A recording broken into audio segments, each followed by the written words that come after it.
দেখুন, কমিউনিস্ট পার্টিতে যুক্ত হয়েছে অনেক ছেলেবেলায়, তারপর এই মতাদর্শের প্রতি এতটাই আকৃষ্ট হই এবং মানুষের জন্য কাজ করার প্রশ্ন আমাকে এতটাই উদ্দীপিত করে যে আমি কমিউনিস্ট পার্টির সর্বক্ষণের কর্মী হই।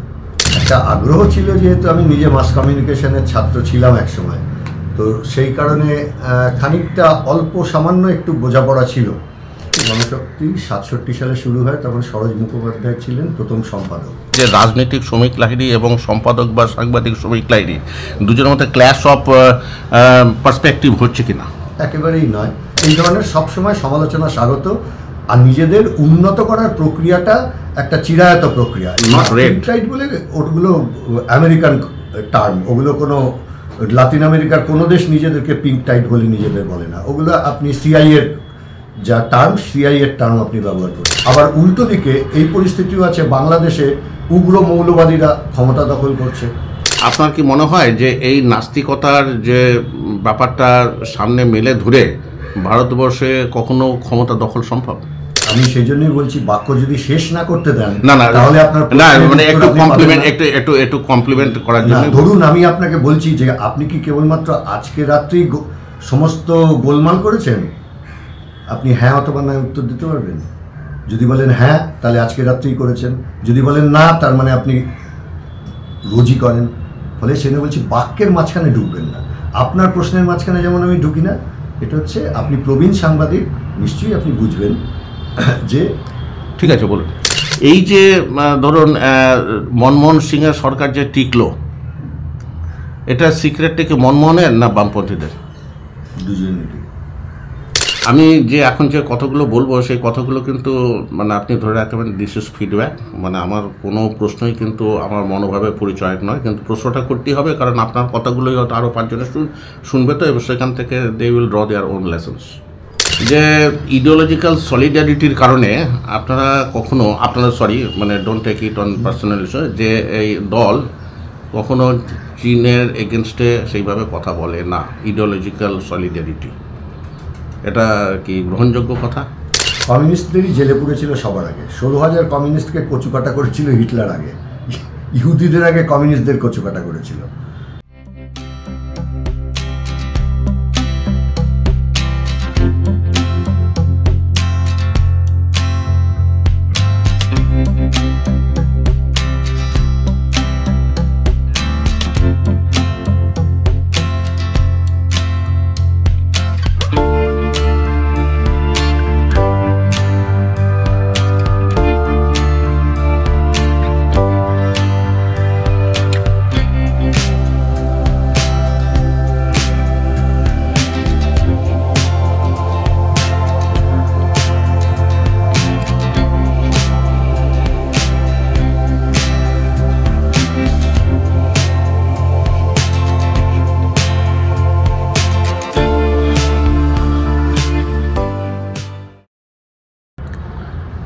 এই হচ্ছে গণশক্তি, আর গণশক্তির সম্পাদক তার নিজের চেয়ারে বসে রয়েছেন তার নিজের কক্ষে।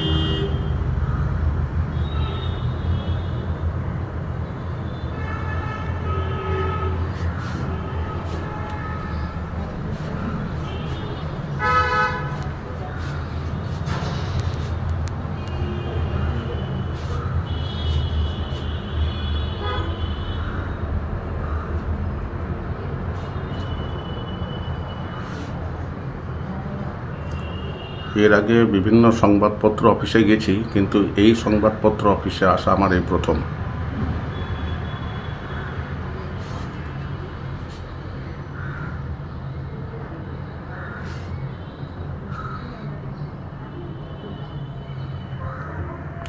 নমস্কার, সৌমেন সরকার বলছি। ক্যাম্পাস প্লাসের আরেকটি প্রতিবেদনে আপনাদেরকে স্বাগত। আজকের এই যে এপিসোড, এটা হচ্ছে একান্ত সাক্ষাৎকার, এবং সাক্ষাৎকার দিচ্ছেন সিনিয়র সিপিআইএম নেতা শ্রমিক লাহিড়ী। আপনাদের প্রশ্ন উঠতে পারে, হঠাৎ শ্রমিক লাহিড়ী কেন? তাই এটা হচ্ছে আমার পার্সোনাল চয়েস। তার কারণটা হচ্ছে শ্রমিক লাহিড়ীর মধ্যে অনেকগুলো সত্তা একসঙ্গে রয়েছে। যেমন তিনি রাজনৈতিক সংগঠক, রাজ্য, জাতীয় বা জেলা স্তর সব জায়গাতেই তিনি তার স্বাক্ষর রাখছেন। সাংসদ ছিলেন 4 বার এবং গত 15 মাস ধরে সিপিএমের যে প্রচারপত্র গণশক্তি তিনি সম্পাদক। ফলে এই যে এখন সিপিএমের যে রাজনৈতিক খরা চলছে, যে এখন বেশিরভাগ জায়গাতেই সব 0 0 0, কিন্তু একটা বামপন্থী দলের এরকম 0 0 0 ব্যাপারটা কেন, কিভাবে হলো? মানুষের মন থেকে কি বামপন্থাটা উঠে গেছে? এই রকম সাংবাদিক সুলভ, রাজনৈতিক নেতা সুলভ এবং আরও অন্যান্য যে সমস্ত দৃষ্টিভঙ্গি আছে, এই দৃষ্টিভঙ্গিগুলো কভার করার জন্যে আমার মনে হচ্ছে শ্রমিকবাবু অত্যন্ত উপযুক্ত ব্যক্তি এবং সেই জন্য তার কাছে এসেছি এবং তার এই যে সম্পাদকীয় দপ্তরটাও ঘুরে দেখলাম, ঠিক যেরকমটা আশা করেছিলাম সেই রকমই। ভালো লাগছে যে তিনি আমার মতো এরকম একজন অখ্যাত ব্যক্তিকে সাক্ষাৎকার দিতে রাজি হয়েছেন। আসুন সাক্ষাৎকারটা এবারে শুরু করি। শ্রমিকবাবু, আপনাকে স্বাগত। আপনার মধ্যে এই একটু আগেই বললাম যে একাধিক সত্তা রয়েছে, নেতা, সংগঠক, বর্তমান প্রাক্তন সাংসদ অথবা পুরনো সাংসদ 4 বারের, এবং শেষমেশ হচ্ছে এই সম্পাদক। যদিও বলবেন যে এগুলো সবকটাই হচ্ছে আপনার উপরে দেওয়া দায়িত্ব যেটা আপনি পালন করছেন, তবুও তো মানুষ তো তার নিজস্ব কিছু একটা মানে পছন্দ অপছন্দ বা অতিরিক্ত পছন্দের ব্যাপার থেকে থাকে। এই 4টের মধ্যে কোনটাতে আপনি সবথেকে স্বচ্ছন্দ বা সাবলীল? দেখুন, কমিউনিস্ট পার্টিতে যুক্ত হয়েছে অনেক ছেলেবেলায়, তারপর এই মতাদর্শের প্রতি এতটাই আকৃষ্ট হই এবং মানুষের জন্য কাজ করার প্রশ্ন আমাকে এতটাই উদ্দীপিত করে যে আমি কমিউনিস্ট পার্টির সর্বক্ষণের কর্মী হই। ফলে কমিউনিস্ট পার্টির সর্বক্ষণের কর্মী যেদিন হই সেদিনই বুঝেছি যে যখন যে ভূমিকা আমাকে পার্টি পালন করতে বলবে এবং দায়িত্ব দেবে, সেই ভূমিকা আমাকে পালন করবার জন্য উপযুক্ত হয়ে উঠতে হবে। সেটা কখনো দেওয়াল লেখা হতে পারে, কখনো স্লোগান দেওয়া হতে পারে, কখনো বক্তৃতা করা হতে পারে, কখনো সংগঠক হিসেবে গ্রামে শহরে পাড়ায় ঘুরে বেড়ানো হতে পারে, কখনো ছাত্র আন্দোলনের কর্মী হিসেবে কাজ করা হতে পারে, কখনো ট্রেড ইউনিয়ন কর্মী হিসেবে কাজ করা হতে পারে, কখনো সাংসদ হিসেবে ভূমিকা পালন করা হতে পারে, আবার কখনো খবরের কাগজ যা আমাদের আছে তার দায়িত্ব পালন করা হতে পারে। এই সবকটা কাজেই যখনই দায়িত্ব দিয়েছে তার উপযুক্ত করে নিজেকে গড়ে তোলাটাই হচ্ছে সবচেয়ে বড় চ্যালেঞ্জ। কেউই কোনো কাজ প্রথম দিন থেকে জানে না, সব কাজই শিখতে হয়। বলে স্লোগান দেওয়া যেরকম শিখতে হয়েছে, তেমনি কাগজ চালানোও শিখতে হয়। কিন্তু সম্পাদকের ব্যাপারটা কিন্তু ইউনিক, কারণ মানে প্রচুর সংখ্যার সম্পাদক হয় না, সম্পাদক কিন্তু স্পেশালিস্ট ম্যাটার। সব এটা ঠিকই, একটা আগ্রহ ছিল, যেহেতু আমি নিজে মাস কমিউনিকেশনের ছাত্র ছিলাম এক সময়, তো সেই কারণে খানিকটা অল্প সামান্য একটু বোঝাপড়া ছিল। আর লেখালেখি পার্টির রাজনীতির প্রয়োজনে বিভিন্ন সময় করতে হতো, এর বাইরে আর বাড়তি কোনো অভিজ্ঞতা ছিল না। বাকি সবটাই এখানে এসে ধীরে ধীরে শিখতে হচ্ছে, জানতে হচ্ছে, বুঝতে হচ্ছে, যেরকম আর 5টা কাজের ক্ষেত্রে আমাকে করতে হয়েছে। এই যে এখানে পুরনো সম্পাদকদের যে ছবিগুলো যে এখানে যে দেখা যাচ্ছে, তা এরা তো কেউই ম্যাস কমিউনিকেশন, সাংবাদিকতা বা এখনকার দিনের যে ব্যাপারগুলো আছে তার সঙ্গে তো পরিচিত ছিলেন না। তা আপনি গণশক্তির যে সম্পাদক হিসাবে আপনি what are your new imports? দেখুন, প্রথম কথা হচ্ছে গণশক্তি 67 সালে শুরু হয়, তখন সরোজ মুখোপাধ্যায় ছিলেন প্রথম সম্পাদক। এবং বাংলা সংবাদপত্রের ইতিহাসে যদি সম্পাদকের ভূমিকা নিয়ে কখনো কোনো আলোচনা করতে হয়, তাহলে সরোজ মুখার্জির নাম বাদ দিয়ে কোনো সংবাদপত্রের কোনো সম্পাদক আলোচনা করতে পারবেন না। তিনি একটা নতুন ধারা এনেছিলেন। এরপর আপনি যদি বলেন মাস কমিউনিকেশন, তাহলে তো অভিক দত্ত, তিনি তো ছিলেন জার্নালিজমের অত্যন্ত কৃতি ছাত্র, তিনি অধ্যাপক হতে পারতেন, তা না হয়ে কমিউনিস্ট পার্টির সর্বক্ষণের কর্মী হয়েছিলেন, এখানে সাংবাদিকতা করেছেন, ক্রমে ক্রমে তিনিও সম্পাদক হয়েছেন। এবার প্রযুক্তি ক্রমশ তার উন্নতি ঘটছে, এবার প্রযুক্তির যে উন্নতি হবে সেই উন্নতিকে আমাদের ব্যবহার করতে জানতে হবে, শিখতে হবে। ফলে যে প্রযুক্তি নিয়ে সরোজ মুখার্জির সময় কাজ হয়েছে বা অনিল বিশ্বাসের সময় কাজ হয়েছে, তার চাইতে অনেক উন্নত প্রযুক্তি নিয়ে কাজ করছি আমরা। কিন্তু তাদের বোঝাপড়া এবং তাদের দেখানো পথেই আমাদের কাজ করতে হচ্ছে, তার কারণ আমরা একটা বিকল্প ভাষ্য উপস্থিত করি, চলতি হওয়ার পরিপন্থী আমরা। সবাই স্রোতের পক্ষে ভেসে চলে, সে তো কচুরিপানাও ভেসে চলে। আমরা সেই 4-5টা বাজারি সংবাদ মাধ্যমের মতো নয়, আমরা স্রোতের বিরুদ্ধে বিকল্প ভাষ্য নিয়ে মানুষের লড়াইয়ের খবর মানুষের কাছে পৌঁছে দিই। অনেক প্রতিবন্ধক। আচ্ছা, এখানে একটু ইন্টারাপ্ট করলাম, কিছু মনে করবেন না। আমার দুটো প্রশ্ন আপনার এই কথা শুনে মনে হলো। 1 নম্বর প্রশ্ন হচ্ছে যে রাজনৈতিক শ্রমিক লাহিড়ী এবং সম্পাদক বা সাংবাদিক শ্রমিক লাহিড়ী দুজনের মধ্যে ক্ল্যাশ অফ পার্সপেক্টিভ হচ্ছে কিনা? একেবারেই নয়। তার কারণ হচ্ছে এখানে দাঁড়িয়েও আমি কমিউনিস্ট পার্টির ভূমিকা পালন করছি, ওখানেও কমিউনিস্ট পার্টিরই ভূমিকা পালন করছি। তাহলে সংবাদপত্রের যে একটা যে মানে মূল ব্যাপার সেটা হচ্ছে নিরপেক্ষ যে রিপোর্টিং। নিরপেক্ষতা শব্দটাই হচ্ছে একটা চূড়ান্ত মানুষকে ধোঁকা দেওয়ার শব্দ। শ্রেণীবিভক্ত সমাজে কোনো কিছু নিরপেক্ষ হয় না, যে কোনো একটা শ্রেণীর পক্ষে থাকতে হবে। হয় আপনি শাসক শ্রেণীর পক্ষে, নয় আপনি শোষিত শ্রেণীর পক্ষে। আমাদের সংবাদপত্র ঘোষণা করেছে, কোনো ঘোমটার তলায় তারা লুকিয়ে রাখেনি নিজেদের যে আমরা শোষিত শ্রেণীর পক্ষে। আর যারা শাসক শ্রেণীর পক্ষে তাদের এই নিরপেক্ষতার বর্ম পড়ে মানুষের কাছে ছদ্মবেশ নিয়ে উপস্থিত হতে হয়। না, একটা এই কেন এই প্রশ্নটা করলাম তার কারণটা হচ্ছে যে ধরুন যদি আমি মনে করি যে আমি শুধু গণশক্তি পড়ব, এই গণশক্তি পড়ে কি আমার স্টেট বা ওয়ার্ল্ড কভারেজ হবে? এবং আমার যে যে জিনিসগুলো প্রয়োজন সেগুলো কি আমি, তাতে তো গণশক্তিকে তো তাহলে পপুলার ইন্টারেস্টের দিকে তো একটু নজর দিতে হবে। নাহলে শুধু গণশক্তি পড়লে মানুষ খবরের কাগজ পড়ে কেন? খবরের জন্য। মানুষ খবরের কাগজ এখন বিশেষ করে ইলেকট্রনিক মিডিয়া এসে যাওয়ার পর, আগে 24 ঘন্টায় আপনি পড়তেন একটা খবরের কাগজ, এখন প্রতি মিনিটে আপনি শোনেন। এখন তো প্রতি সেকেন্ডে অনলাইন এসে যাওয়ার পর মানুষ শুনছে। ফলে খবরের কাগজের গুরুত্ব যদি সেইভাবে বলেন আজ থেকে 50 বছর আগে যা ছিল, নতুন প্রযুক্তির কারণে হয়তো খানিকটা কমেছে, কিন্তু খবরের কাগজে আসল হচ্ছে আপনি কি খবর দিচ্ছেন। খবর দিচ্ছেন কোন শিল্পপতির ছেলের বিয়েতে 5,000 কোটি টাকার কি বিয়ে হলো সেটা হেডলাইন হবে, নাকি শ্রমিকের লড়াই, আন্দোলন, সংগ্রাম, মজুরি, কৃষকের ফসলের দাম, ছাত্র শিক্ষার অধিকার, নারী সমানাধিকারের প্রশ্নটা হেডলাইন হবে। এইটা হচ্ছে দৃষ্টিভঙ্গির প্রশ্ন। আমাদের এখানে আপনি এরকম 50-60টা খবর পাবেন যার সঙ্গে মানুষ নিজের জীবনের অভিজ্ঞতাকে মেলাতে পারবেন, কিন্তু শিল্পপতির 5,000 কোটি টাকা খরচা করে ছেলের বিয়ের সঙ্গে নিজের জীবনকে কখনো মেলাতে পারবেন না। বোঝা গেল। এরপরে আসি আরেকটা গণশক্তি রিলেটেড। প্রথম চ্যাপ্টারটা গণশক্তির উপরে, যেহেতু গণশক্তির সম্পাদকের সঙ্গে কথা বলছি। গণশক্তির যে পোস্ট এডিটোরিয়াল কলাম বা যে প্রবন্ধ, অন্যান্য প্রবন্ধ, সেই প্রবন্ধের অর্থ উদ্ধার করতে কিন্তু সাধারণ মেধার মানুষকে প্রচণ্ড বেগ পেতে হয় ভাষাটার জন্যে। অথচ এই যে অনেক বড় বড় পণ্ডিত মানুষ তো ধরুন বুর্জোয়ার সংবাদপত্র লিখছেন, তাদের লেখাগুলো কিন্তু মানুষ নিতে পারে।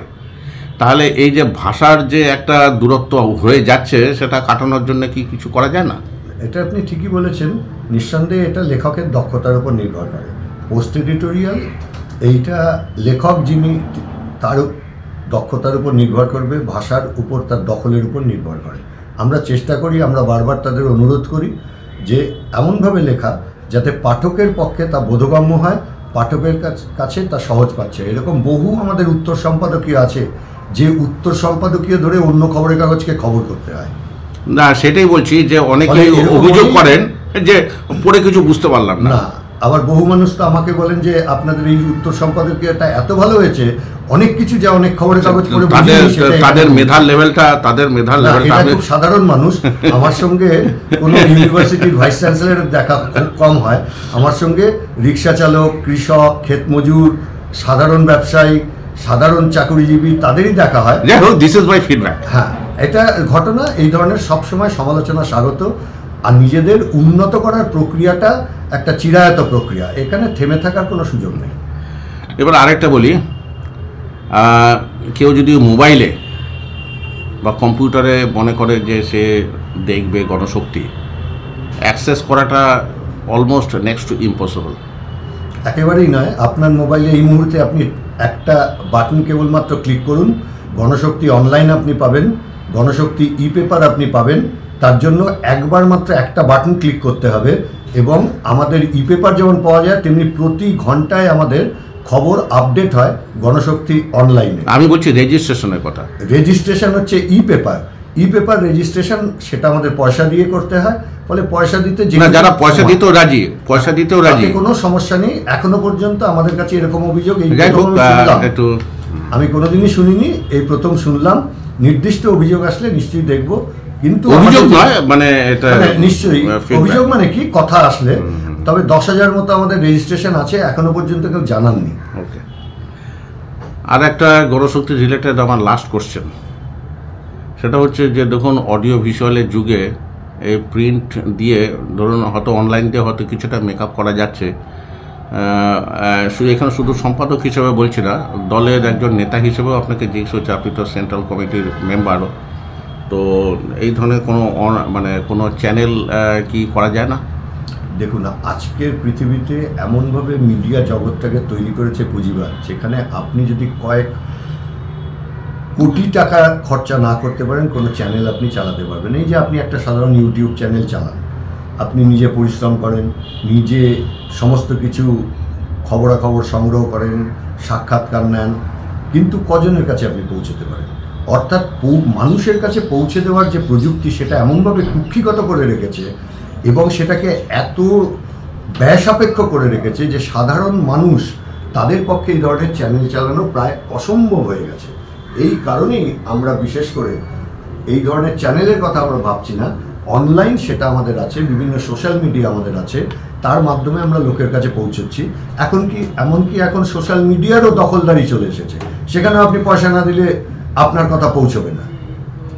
আচ্ছা, এবারে একটু রাজনীতির ব্যাপারে আসি। আপনি যখন প্রথম টার্মের সাংসদ হন 1996 সালে, তখন সম্ভবত আপনার বয়স হচ্ছে 29 কি তারও কম। তা সেই সময়তে আপনার সামনে একটা দুর্দান্ত ব্যাপার চলে এলো যে একজন বাঙালি প্রধানমন্ত্রী হওয়ার সম্ভাবনা দেখা দিয়েছে। এই যে সম্ভাবনা দেখা দেওয়াতে আপনি কতটা আনন্দিত বোধ করেছিলেন, পরবর্তীকালে কতটা নিরানন্দ বোধ করলেন? সেটা ইতিহাস নিয়ে আমরা খুব চর্চা করি না, ইতিহাস থেকে অভিজ্ঞতা অর্জন করি যাতে সামনের দিকে এগোতে পারি। ফলে এই ইতিহাস থেকে আমরা নির্দিষ্ট অভিজ্ঞতা যা অর্জন করেছি, একটু যদি রিকোয়েস্ট করি যে কি শিক্ষা নিয়েছেন সেটা। আমাদের যে শিক্ষা নিয়েছি, আপনারা দেখবেন যে আমাদের পার্টির যে কর্মসূচি, সেই কর্মসূচি 2000 সালে কেরালা ত্রিবান্দামে বিশেষ অধিবেশনে তা আপডেটেড করা হয়েছে, অর্থাৎ সময়োপযোগী করা হয়েছে। সেখানকার যদি আপনি ধারাগুলো দেখেন, অর্থাৎ 112 পরিবর্তে 717 ধারা ইত্যাদির দিকে যদি তাকেন, আমি ওই সমস্ত বিস্তারিতের মধ্যে যাচ্ছি না, সবার আগ্রহ নেই বলে, তার থেকে আপনি বুঝবেন যে ইতিহাস থেকে আমরা শিক্ষা নিই। আচ্ছা, ল্যাটিন আমেরিকার মোটামুটি 90%ই 13টা কান্ট্রির মধ্যে 11টা কান্ট্রি এখন বামপন্থীদের দখলে, এবং সব তো ইউএসএকে ঘিরে রেখেছে, যেটা হচ্ছে পুঁজিবাদী ব্যবস্থার কেন্দ্র। তা ভারতে এই পিঙ্ক টাইড ভারত ঢুকতে পারছে না, এর পিছনে আপনার কী কারণ আছে বলে মনে হয়? দেখুন, লাতিন আমেরিকার পরিবেশ পরিস্থিতি, অর্থনীতি, সমাজ, তার সঙ্গে ভারতীয় উপমহাদেশের পরিস্থিতি, সমাজ, অর্থনীতির কোনো মিল আপনি খুঁজে পাবেন না। ওখানে কার্যত আমেরিকা যেভাবে লুট চালিয়েছে, সেই লুটের বিরুদ্ধে সেখানে একসময় বলিভিয়ান আন্দোলন শুরু হয়। এই ইতিহাস আপনাদের জানা। এই বলিভিয়ান আন্দোলনের ফলশ্রুতিতেই ক্রমে ক্রমে বামপন্থার দিকে মানুষ ঝোঁকে, ক্রমে ক্রমে মার্ক্সবাদের দিকে মানুষ ঝোঁকে। কিউবাতে প্রথম বিপ্লব হয়, তারপর ধীরে ধীরে অনেকেই আসলে সাম্রাজ্যবাদ বিরোধী সরকার এগুলোকে বলতে পারেন। সব যে একেবারে চূড়ান্ত সব বামপন্থী না, সেই জন্য নাম দিয়েছে pink tide, not red tide বলে।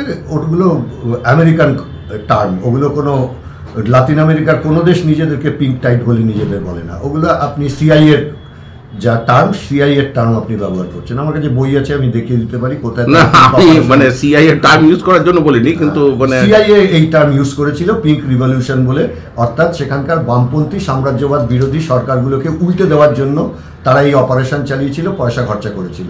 ভেনেজুয়েলায় এখনও চেষ্টা করে যাচ্ছে, এখনও অন্যান্য দেশে চেষ্টা করছে। আর্জেন্টিনা একমাত্র ওরা খানিকটা সাফল্য পেয়েছে অতি দক্ষিণপন্থীদের ক্ষমতায় আনতে। তা না হলে সবাই এখন লাতিন আমেরিকায় সাম্রাজ্যবাদ বিরোধী। ভারতবর্ষেও দেখবেন এই সাম্রাজ্যবাদ বিরোধিতা ক্রমশ বাড়ছে, উপমহাদেশেও বাড়ছে। আপনি দেখবেন শ্রীলঙ্কা, এর মধ্যে বামপন্থীরা তারা ক্ষমতায় এসেছে এবং মানুষ সেখানে তাড়া করে সেখানকার রাষ্ট্রপতিকে তাড়িয়েছে। আবার উল্টো দিকে এই পরিস্থিতিও আছে, বাংলাদেশে উগ্র মৌলবাদীরা ক্ষমতা দখল করছে। তার পিছনে এই মার্কিন শক্তি নেই এ কথা আমরা উড়িয়ে দিতে পারছি না। ভারতবর্ষে চূড়ান্ত মৌলবাদী শক্তি, সাম্প্রদায়িক শক্তি, তারা ক্ষমতায় আছে, যদিও তাদের শক্তি আগের চাইতে খানিকটা কমেছে, তাদের পিছনেও মার্কিন মদত আছে। পাকিস্তানে গোটা উপজাতির সংঘর্ষ, সন্ত্রাসবাদ, সব কিছুর পিছনে আমেরিকা আছে, সবাই জানে। আর এক প্রতিবেশী আফগানিস্তান, তালিবানদের কার্যত হাতে ধরে এনে সেখানে ক্ষমতায় তুলে দিল সাম্রাজ্যবাদ। এগুলো আস্তে আস্তে মানুষের অভিজ্ঞতায় আসছে। এই আসবার ফলে মানুষ ধীরে ধীরে এখন বুঝতে পারছেন যে আরও একটু সময় লাগবে, যে সাম্রাজ্যবাদ থাকলে আমার জীবনে স্বস্তি নেই।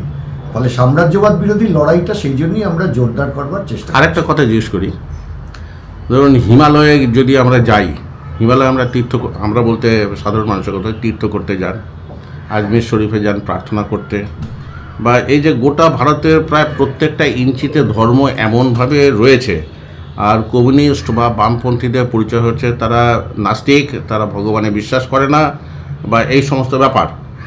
তো আপনার কি মনে হয় যে এই নাস্তিকতার যে ব্যাপারটা সামনে মেলে ধরে ভারতবর্ষে কখনো ক্ষমতা দখল সম্ভব?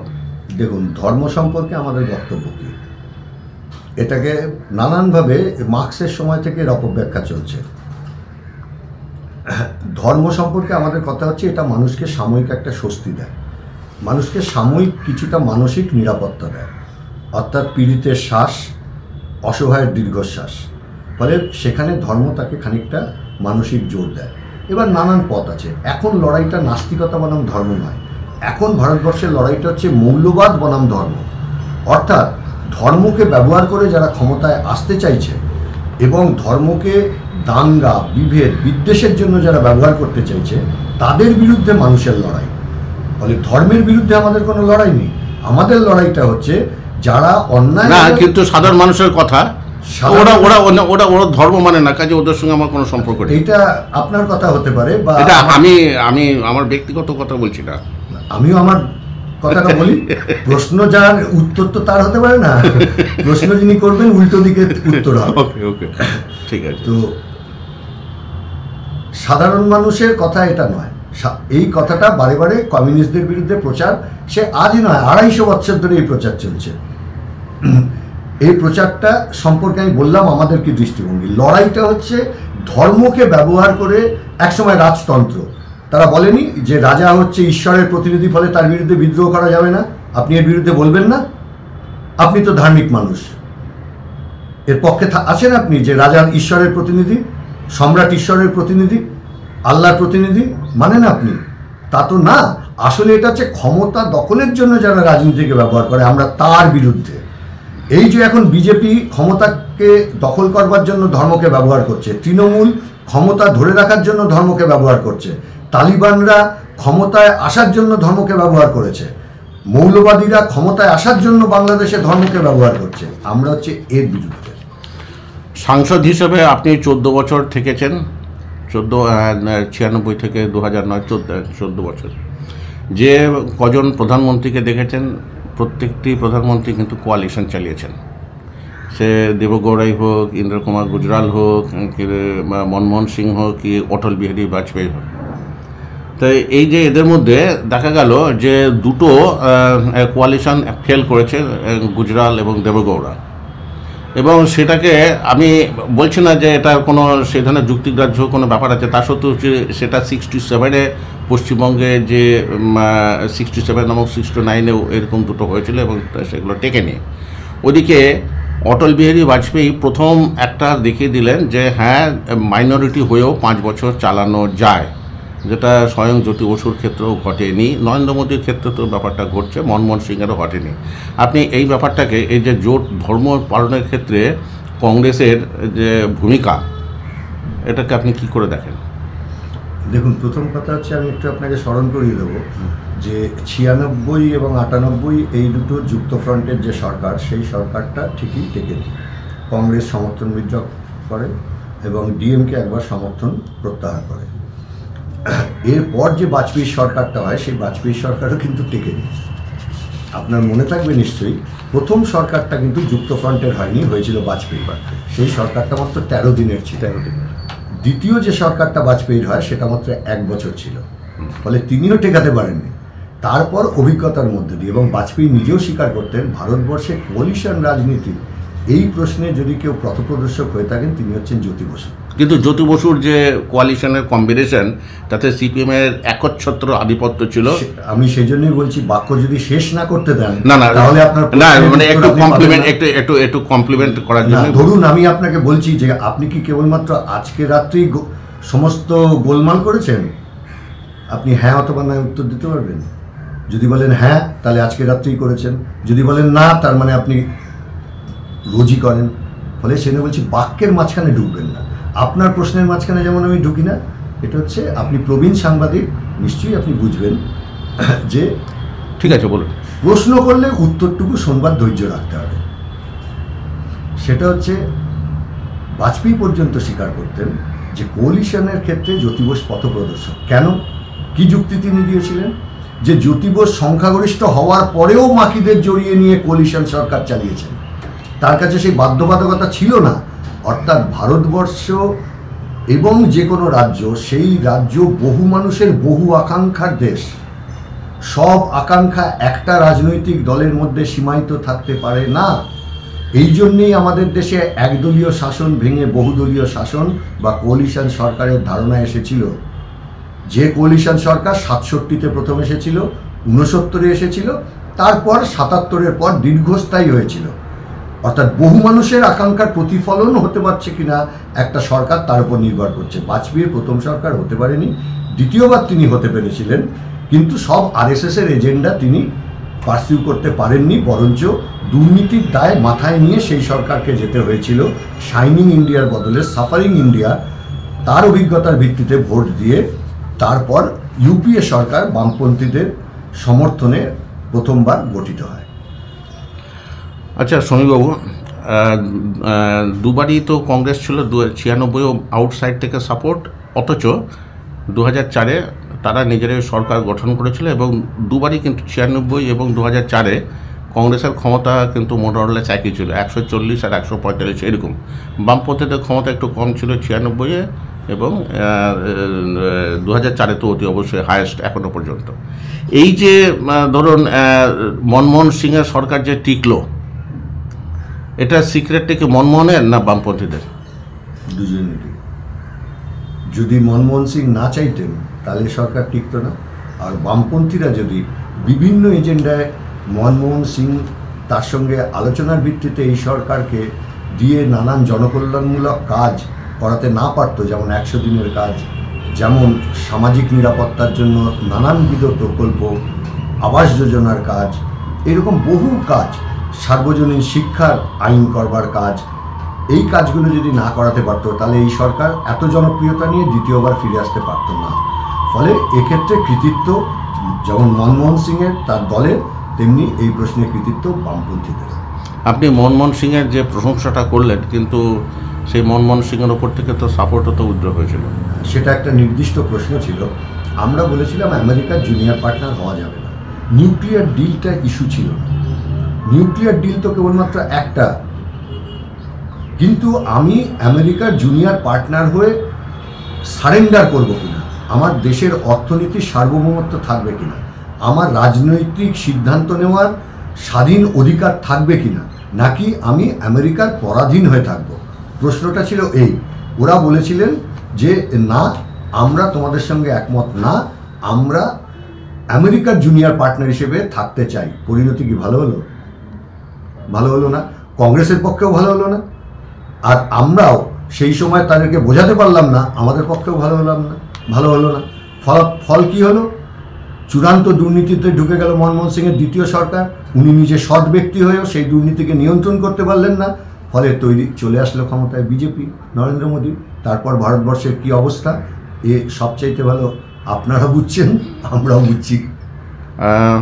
প্রশ্ন যে ধরুন ওই সময়তে যদি যে বোঝাপড়ার ভিত্তিতে একটা কমন মিনিমাম প্রোগ্রাম হয়েছিল, সেই বোঝাপড়ার ভিত্তিতে যদি এই নিউক্লিয়ার ইস্যুটাও যদি হতো, তাহলে ইউপিএ 2 সরকারও বামপন্থীদের ইনফ্লুয়েন্সের মধ্যেই থাকতো। আজকে বামপন্থীদের যে সব জায়গাতে স্কোরবোর্ডে 0-0-0 দেখা যাচ্ছে, সেই সিচুয়েশন হয়তো উপস্থিত হতো না।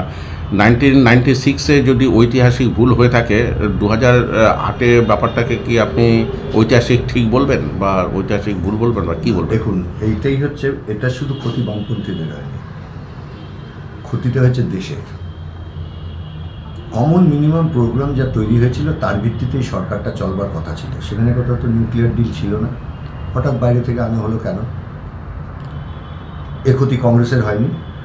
আসলে ক্ষতিটা হচ্ছে দেশের, ক্ষতিটা হচ্ছে দেশের গণতন্ত্রের।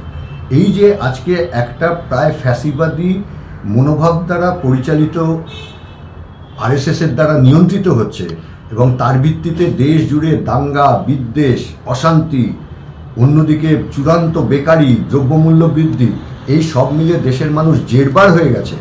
এতে ক্ষতিটা কার হলো? বামপন্থী আমি না শূন্য, আর কেউ কেউ এটা ভেবে আনন্দ পেতে পারেন, কিন্তু তিনি কি আনন্দে আছেন? তার বাড়ির বেকার ছেলেটা কি আনন্দে আছে? তিনি যখন বাজারে যাচ্ছেন, জিনিসের দাম দেখে তিনি কি আনন্দিত থাকছেন? যখন দাঙ্গাক্লিষ্ট মানুষ, তার বাড়িতে আগুন লাগছে, তিনি কি আনন্দে থাকছেন? ফলে ক্ষতিটা বামপন্থীদের নয়, কংগ্রেসের নয়, কোনো কেবলমাত্র দলের মধ্যে সীমাবদ্ধ নয়, গোটা দেশের ক্ষতি হয়েছে। আচ্ছা, এবারে এই চ্যাপ্টারটা ক্লোজ করে আরেকটা নতুন চ্যাপ্টারে ঢুকি, সেটা হচ্ছে ন্যাশনালিজমের ইস্যু।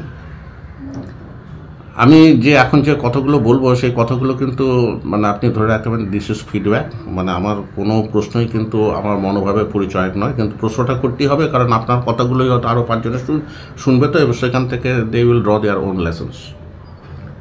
1 নম্বর প্রশ্ন হচ্ছে জাতীয়তাবাদ বলতে কী বোঝেন? যে ধরুন চীনে তো কুওমিন্টাং এবং কমিউনিস্টদের মধ্যে লড়াই হয়েছিল, এবং বললো যে কমিউনিস্টদের আন্তর্জাতিকতাবাদকে ভাঙতে গেলে এই ধরনের একটা দরকার, কী বলে, জাতীয়তাবাদের বুর্জোয়া জাতীয়তাবাদ দরকার। এবং ওখানে যদি কুওমিন্টাং আর এখানে বিজেপি, ওখানে কমিউনিস্ট পার্টি, এখানেও কমিউনিস্ট পার্টি, কিন্তু চীনে কমিউনিস্ট পার্টি জিতলো, ভারতে কমিউনিস্ট পার্টি জিততে পারলো না। এই তুলনাটাকে আপনি মানেন? একেবারেই না, তখন দুটো পরিস্থিতি সম্পূর্ণ আলাদা।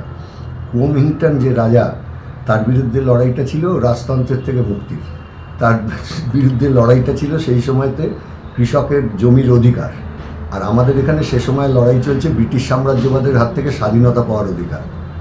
এই দুটোর মধ্যে কোনো মিল আছে নাকি? ফলে এটা একেবারেই অবান্তর একটা তুলনা। আরেকটা ব্যাপার হচ্ছে যে সিপিআইএম, আমি সিপিআইকে আপাতত আলোচনার মধ্যে আনছি না, আনডিভাইডেড সিপিআই, পরবর্তীকালে তার ধারক ও বাহক সিপিএমই আমি ধরে সেইভাবেই কথাটা বলছি, যে ইডিওলজিক্যাল সলিডারিটির কারণে মানে don't take it on personal issue, যে এই দল কখনো চীনের এগেনস্টে সেইভাবে কথা বলে না। ইডিওলজিক্যাল সলিডারিটি, এটা কি গ্রহণযোগ্য কথা?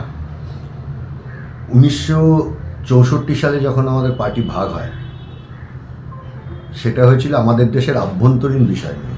অর্থাৎ একদল মনে করেছিল আমাদের দেশের শাসক শ্রেণী, তাদের সঙ্গে শ্রেণী সমঝোতা করে চলা উচিত।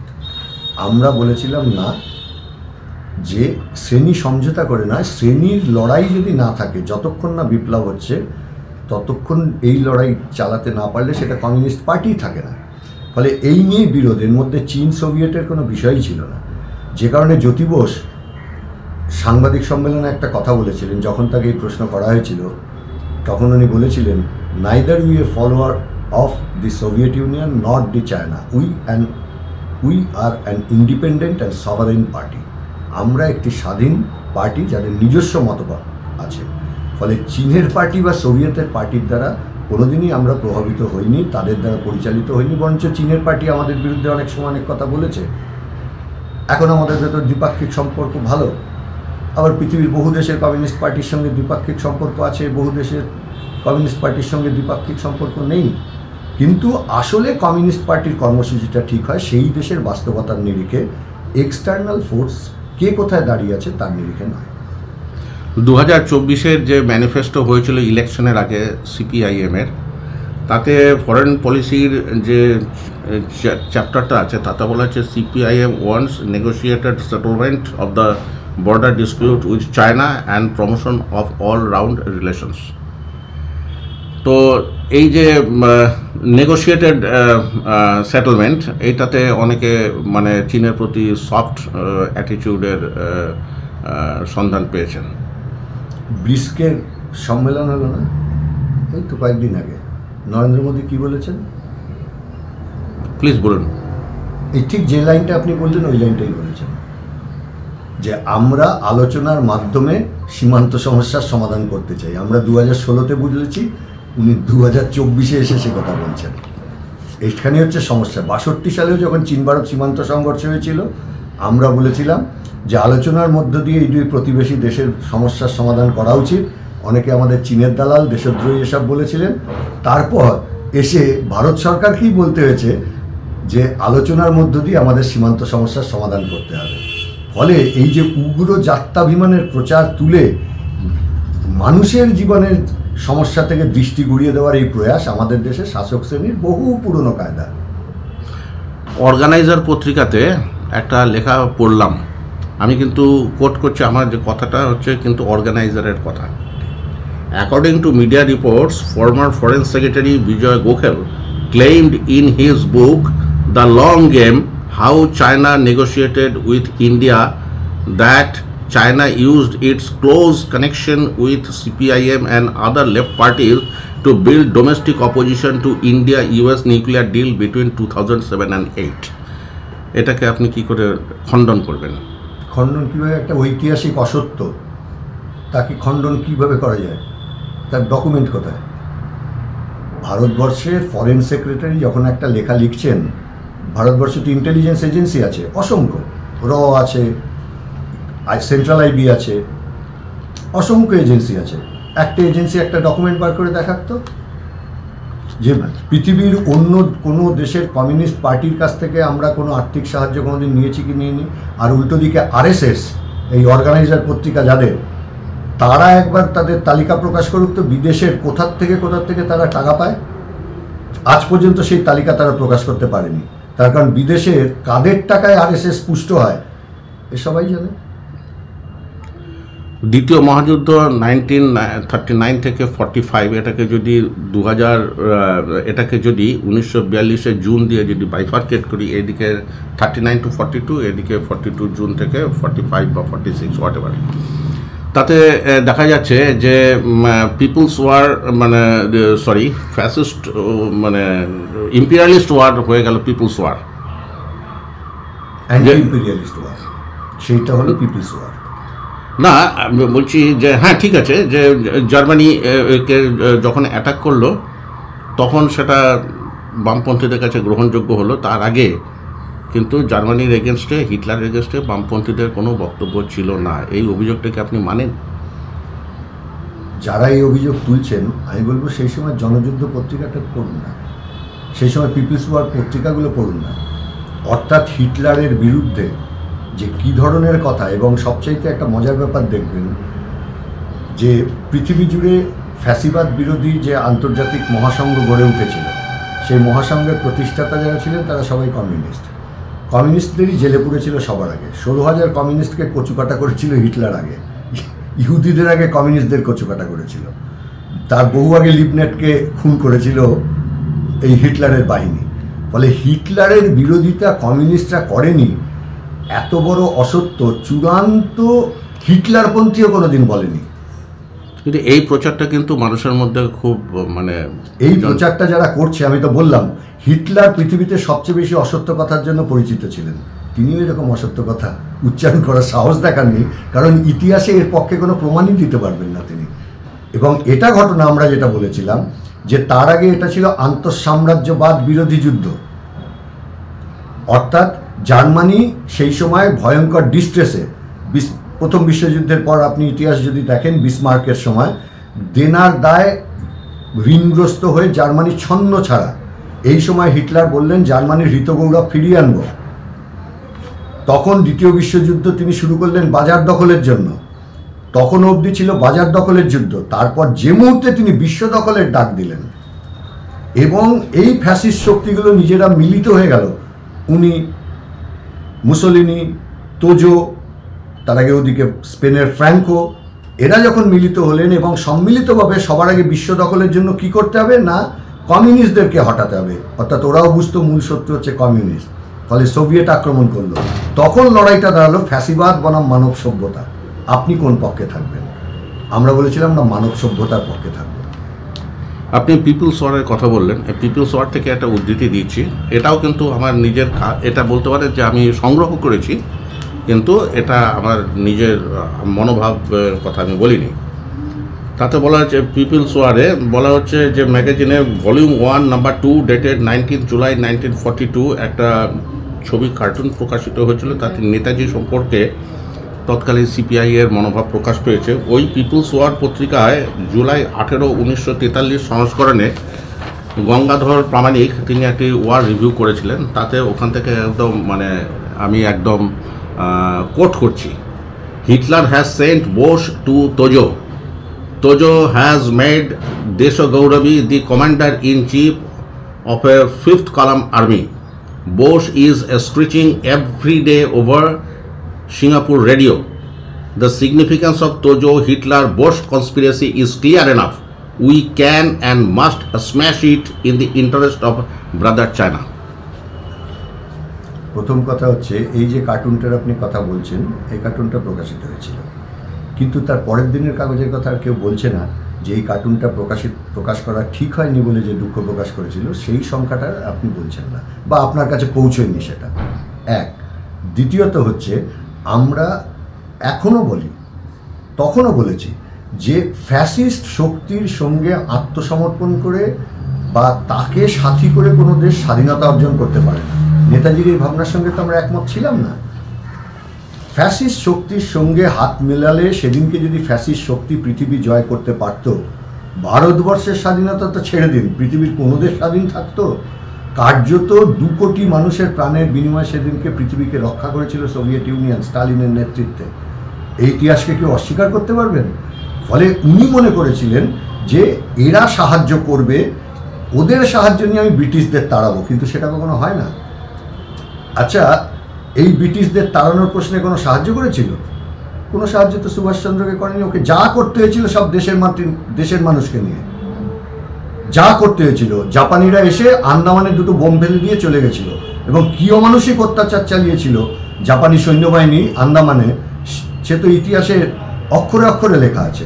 ফলে আমরা মনে করি ফ্যাসিস্ট শক্তির সঙ্গে হাত মিলিয়ে দেশকে স্বাধীন করার স্বপ্ন, সেটা ভুল স্বপ্ন, তা কখনো ঠিক নয়। কিন্তু নেতাজি সুভাষচন্দ্র বসুর দেশপ্রেমিকতা নিয়ে কেউ প্রশ্ন তুলতে পারবে না।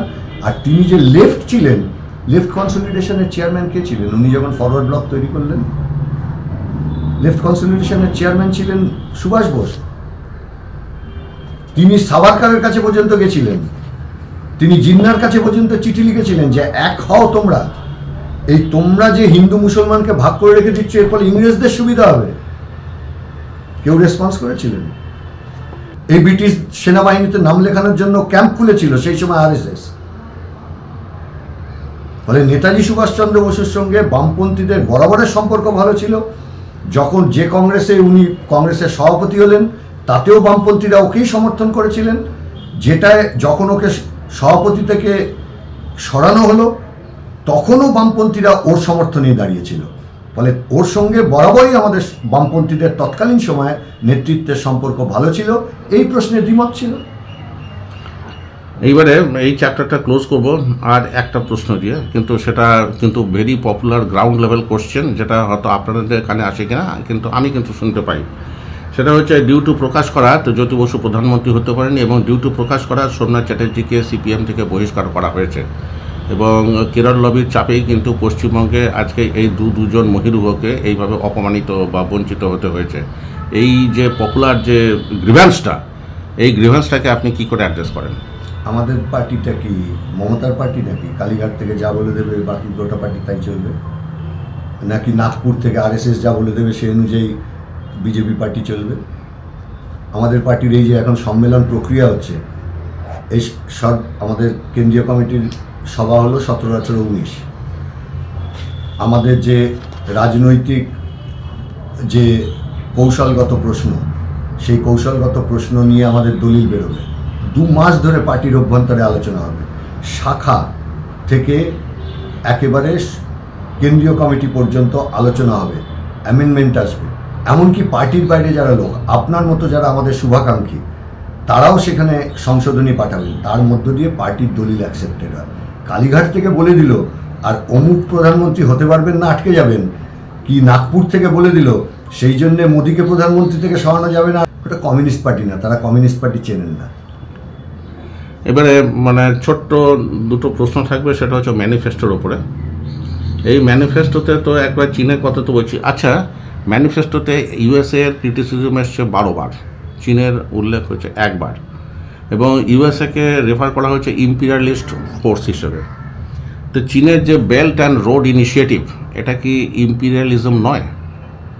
তাই নাকি? তাহলে ধরুন মালদ্বীপ, আমি প্রশ্নটা তাহলে আমি এক্সপ্লেন করি যাতে আপনার উত্তর দিতে সুবিধা হয়। আজকে বাংলাদেশ, নেপাল, বাংলাদেশের সঙ্গে নেপালের সঙ্গে ভারতের রুপিতে এক্সচেঞ্জ হতো, পরবর্তীকালে সেটা ডলারে চলে গেল। তারপরে ভুটানের ক্ষেত্রেও সে একই জিনিস হচ্ছে, মালদ্বীপ মানে বিদ্রোহী হয়ে গেল, বাংলাদেশ, শ্রীলঙ্কাতে যাই হোক এক ধরনের একটা চেঞ্জ এসছে।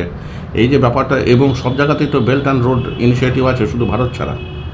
আচ্ছা, উল্টো দিক থেকে প্রশ্নটা ভাবুন তো, এই প্রতিটা প্রতিবেশী দেশের সঙ্গে আমাদের সুসম্পর্ক ছিল, নরেন্দ্র মোদী প্রধানমন্ত্রী হওয়ার পর সবাই কেন খেপে গেল ভারতের উপর?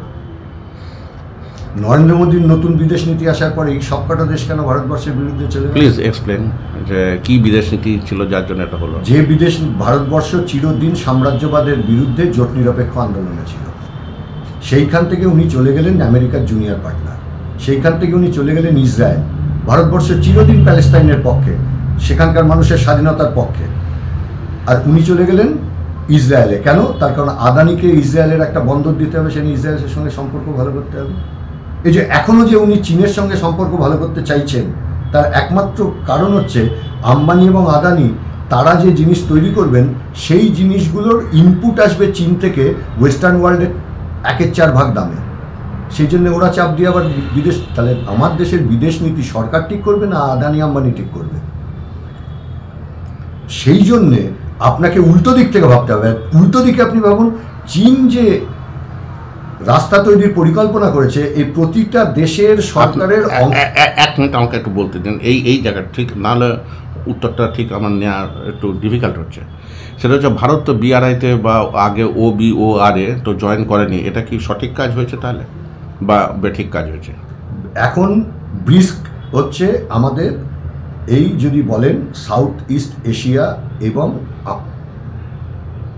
দক্ষিণ আমেরিকা, তার মধ্যে যে বড় দেশগুলো তাদের একটা সংস্থা, চীন, ব্রাজিল, ভারত, আপনারা জানেন, এটা আমি আর ব্যাখ্যার মধ্যে যাচ্ছি না। এবং এই 5টা দেশের বাইরে, চীন আগেই বলেছি, এই 5টা দেশের বাইরে সর্বশেষ যে ব্রিক্সের সম্মেলন হয়েছে সেখানে 27টা দেশ ব্রিক্সের সদস্যপদ নিতে চেয়েছে। আচ্ছা, কেউ ন্যাটোর দিকে যাচ্ছে না কেন? সবাই এদিকে আসছে কেন? আমেরিকা এবং ন্যাটোর যে বাহিনী, আজকে কি ইউক্রেন আর রাশিয়ার যুদ্ধ হচ্ছে নাকি? ওটা তো ন্যাটো আমেরিকার সঙ্গে যুদ্ধ হচ্ছে আর রাশিয়ার, এবং সেখানকার লোক মরছে। ইউক্রেনের লোকের লাভটা কি হলো আমার এটা বোঝান না। সিরিয়ার লোকের লাভটা কি হলো? আমেরিকার কবজা নয় আসলো। আফগানিস্তানের কি লাভটা হলো? গোটা দেশটা তো তালিবানের হাতে চলে গেল। যেখানে আমেরিকা গিয়ে হস্তক্ষেপ করেছে সেই দেশকে ছাড়খাত তছনছ করেছে। আপনি একটা উদাহরণ এরকম চীনের ক্ষেত্রে দেখাতে পারবেন? অন্য দেশকে দখল করে বসে আছে। আজকে মালয়েশিয়া বা ধরুন আরও অনেক কান্ট্রি আছে, তারা তো মানে যাকে বলে নিঃস্ব হয়ে গেছে। কেন নিঃস্ব হলো? কেন নিঃস্ব হলো? এশিয়ান টাইগার বলেছিল না এদের আমেরিকা? থাইল্যান্ড, মালয়েশিয়া নিঃস্ব হয়নি, ওটা আবার ভুল খবর, যারাই বলুক না কেন। এশিয়ান টাইগার তো বলা হয়েছিল। তারপরে মালদ্বীপও নিঃস্ব নয়। এ সমস্ত যেহেতু ভারতের সঙ্গে নিয়ে এখন নিঃস্ব, আর যেদিন অবধি ভারতের সঙ্গে ছিল, কেন মালদ্বীপ ভারতের বিরুদ্ধে যাবে? জীবনে কোনোদিন যায়নি। আজ পর্যন্ত মালদ্বীপ যেদিন থেকে গঠিত হয়েছে কোনো দিন ভারত বিরোধী অবস্থান নেয়নি। কেন নিল? নিতে বাধ্য হলো এই নরেন্দ্র মোদী সরকারের বিদেশ নীতির জন্য।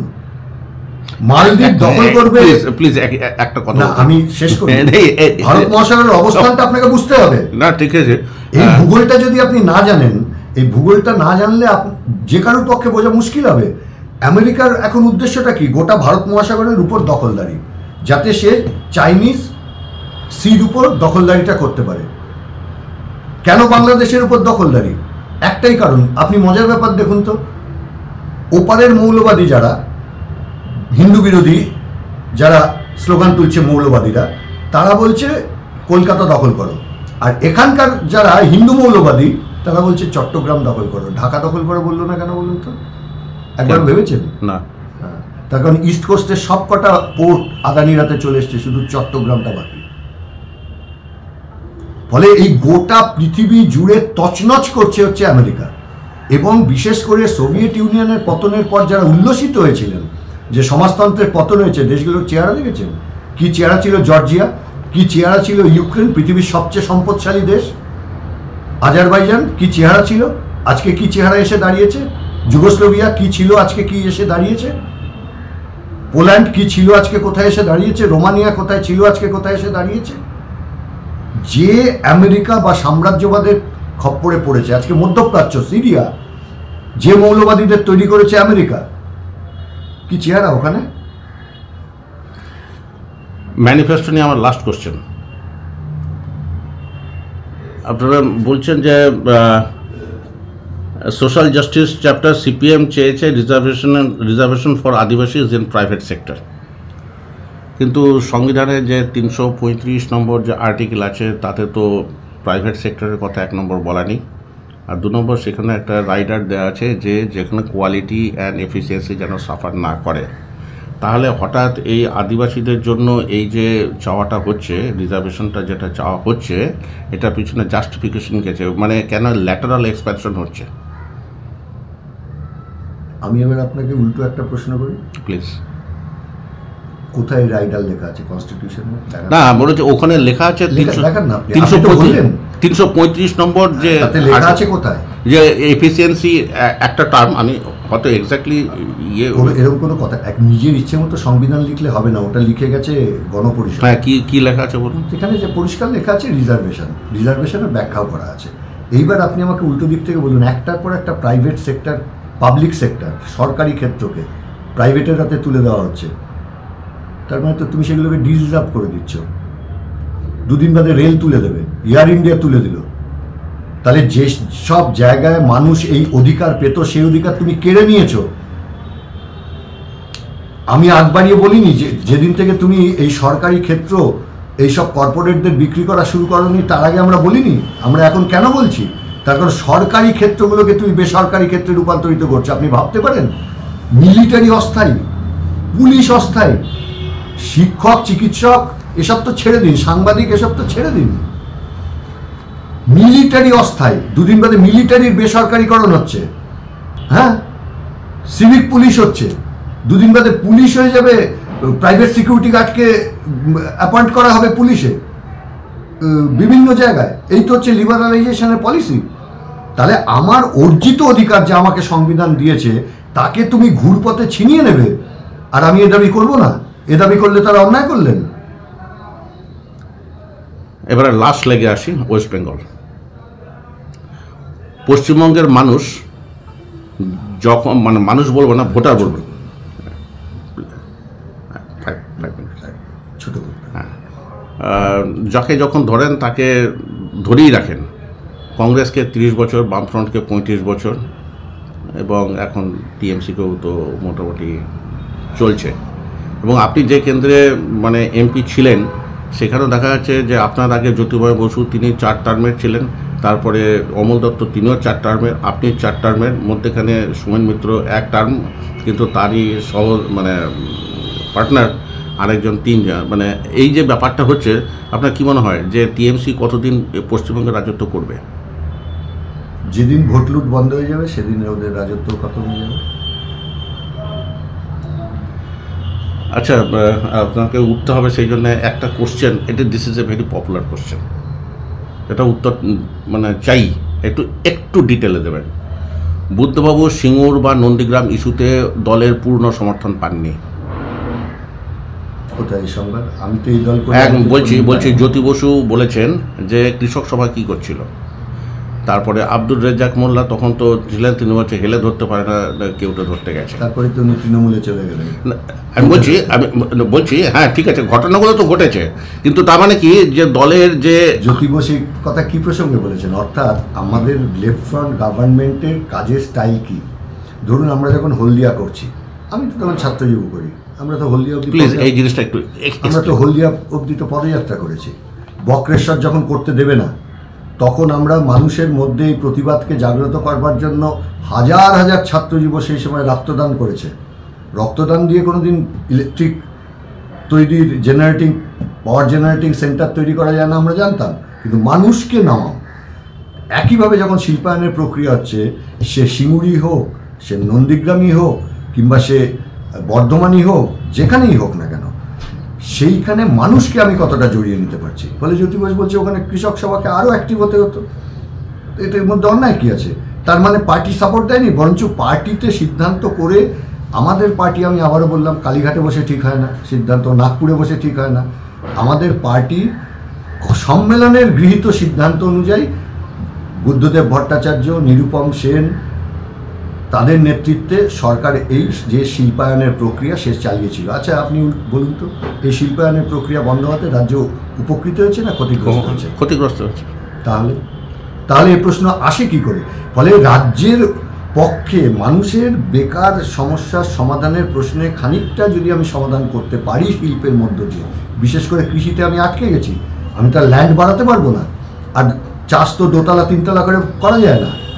ফলে আমাকে শিল্পে যেতেই হবে। শিল্প মানে ক্ষুদ্র কুটির শিল্পে আমি ভারতবর্ষে 1 নম্বরে, কিন্তু আমাকে বৃহৎ শিল্পে যেতে হবে। তার কারণ স্বাধীনতার পর লাইসেন্স রাজের কারণে আমাদের রাজ্যে শিল্প মার খেয়েছে। সেই শিল্পায়নের প্রক্রিয়া জ্যোতি বসু যখন শুরু করে আছে করেনি। যখন প্রথম ভারতবর্ষে ইলেকট্রনিক্স সিটি আমরা তৈরি করতে চেয়েছিলাম, সেই সময় লাইসেন্স দেয়নি কেন? প্রথম পেট্রোকেমিক্যাল যখন জ্যোতি বসু করতে চেয়েছিলেন, তখন লাইসেন্স দেয়নি কেন? প্রথম কেমিক্যাল হাব যখন লেফট ফ্রন্ট করতে চেয়েছে, সেই ক্ষেত্রে তাকে বানচাল করবার জন্য সব উদ্যোগ নেওয়া হয়েছিল কেন? যখন গাড়ি প্রকল্প এখানে করবার জন্য উদ্যোগ নেওয়া হলো, কারা কারা পয়সা ঢেলেছিল, কোন কোন গাড়ি কোম্পানি তার পিছনে ছিল? ফলে এই যে অপরাধ, এই অপরাধগুলোকে কখনো ঢেকে ফেলা যাবে না কতগুলো অসত্য অভিযোগ তুলে। আপনার সময়ের এত অভাব, সেই জন্য আমি খুব 3টে ছোট ছোট প্রশ্ন করি, একদম আপনি 2 লাইন 3 লাইনও বলতে পারেন, কিন্তু প্লিজ এটা মানে উত্তরটা দিয়ে যান। সেটা হচ্ছে যে একজন নামী ভাষ্যকার, রাজনৈতিক ভাষ্যকার, তাকে আমরা অনেকেই দেখেছি সবসময়, তিনি বলছেন সিপিআইএম দল রাজনৈতিক প্রোগ্রাম নিচ্ছে, কিন্তু বিরোধী দলের যে প্রেসিং যে ব্যাপারটা, অপোজিশন যে পলিটিক্স, সেটা সিপিআইএম দল করছে না, এবং তার ফলে সিপিএম আস্তে আস্তে মানে পিছনে চলে যাচ্ছে। এই বক্তব্যটাকে আপনি মানেন? না, আমরা আমাদের মতো করে যতটা পারছি আমরা চেষ্টা করছি, কিন্তু নিঃসন্দেহে বিরোধী দল হিসেবে আরও অনেক গুরুত্বপূর্ণ ভূমিকা আমাদের পালন করতেই হবে, এ ব্যাপারে কোনো সন্দেহ নেই। আর লাস্ট কোশ্চেন, বাংলাদেশের ব্যাপারে যে পশ্চিমবঙ্গের সমস্ত রাজনৈতিক, শুধু বামপন্থী নয়, বামপন্থী বলছি না, এদের প্রোটেস্টগুলো কিন্তু খুব সফট হচ্ছে, মানে খুব মানে হার্ড প্রোটেস্ট হচ্ছে না, এটা কেন? কি করবেন? মৌলবাদীদের মতো আগুন লাগাবেন? মানুষ খুন করবেন? না, মৌলবাদীরা মানুষ খুন করে, প্যালেস্টাইনের জন্য হয়, যেমন প্যালেস্টাইনের জন্য কি হয়েছে? মিছিল হয়েছে, বাংলাদেশের জন্য মিছিল হয়েছে, প্যালেস্টাইনের জন্য বিক্ষোভ হয়েছে, আমাদের দেশের মৌলবাদীদের বিরুদ্ধেও বিক্ষোভ হয়েছে, বাংলাদেশের মৌলবাদীদের বিরুদ্ধে বিক্ষোভ হয়েছে, ইসরায়েলের আক্রমণকারীদের বিরুদ্ধে বিক্ষোভ হয়েছে। আপনি কি চাইছেন? দাঙ্গাবাজদের মতো কি আগুন লাগাবো? বোঝা গেল। লাস্ট 1 লাইন, এই আপনাদের এই শূন্যের গেরো কবে কাটবে? শূন্য আপনি দেখছেন কিসের দৃষ্টিতে? আমি দেখছি অ্যাসেম্বলি পার্লামেন্টকে বলতে হবে আপনাকে। শূন্যের গেরো বলতে সেটাই বলছি। হ্যাঁ, তো শূন্য মানে অ্যাসেম্বলি বা পার্লামেন্টে নিঃসন্দেহে শূন্যটা আমাদের দিক থেকে এটা কাটিয়ে উঠতেই হবে, কিন্তু আমরা শূন্যে নেই। একসময় তো আমরা কিছুই ছিলাম না, তারপর তো ক্রমে 3 থেকে বাড়তে আমাদের প্রথম যুক্ত ফ্রন্ট, দ্বিতীয় যুক্ত ফ্রন্ট, বাম ফ্রন্ট সব হয়েছে। ফলে এখন পৃথিবী জুড়ে অতি দক্ষিণপন্থার সময়। এই অতি দক্ষিণপন্থার পিছনে দাঁড়িয়ে গেছে লগ্নি পুঁজি। দেখছেন না কীভাবে মিডিয়াগুলোকে কিনে নিচ্ছে? আজকে ভারতবর্ষের মিডিয়ার কোনো স্বাধীনতা আছে? যা বলে দেবে এই কর্পোরেটরা তাই ওকে করতে হবে। লুট ছাড়া, লুটের কোনো গল্প আপনি বলতে পারবেন না। লুটের কোনো কাহিনী মানুষকে শোনাতে পারবেন না, বেকারত্বের জীবনের যন্ত্রণা শোনাতে পারবেন না, আপনাকে ফিল্মস্টারের বিয়ে দেখাতে হবে, এই তো মিডিয়া। ফলে এই অতি দক্ষিণপন্থার উত্থানের যুগে দাঁড়িয়ে বামপন্থীদের মানুষকে নিয়ে লড়াই করাটাই হচ্ছে সবচেয়ে গুরুত্বপূর্ণ। আমরা এখন সম্মেলন প্রক্রিয়ায় আছি, এই আত্মসমালোচনাই করছি, আর এই পথে আমরা খুঁজছি যে কিভাবে আমরা এই অতি দক্ষিণপন্থা কোটি কোটি কোটি কোটি টাকার মালিক যারা, তাদের বিরুদ্ধে এই লড়াইটাকে বিশ্বজুড়েই বা কীভাবে করব, আমাদের দেশেই বা কীভাবে করব, আর আমাদের রাজ্যে আমার পাড়াতেই বা কীভাবে করব, এই আলোচনার প্রক্রিয়ার মধ্যেই আছি। আমাদের স্থির বিশ্বাস ইতিহাস কখনো কখনো থমকে দাঁড়ায়। আপনাকে অশেষ ধন্যবাদ। আপনি এতটা সময় দিয়ে এই যে ধৈর্য ধরে এই প্রশ্নগুলো শুনলেন, আশা করছি যে দর্শকরা উপযুক্তভাবে রিয়্যাক্ট করবেন। ধন্যবাদ।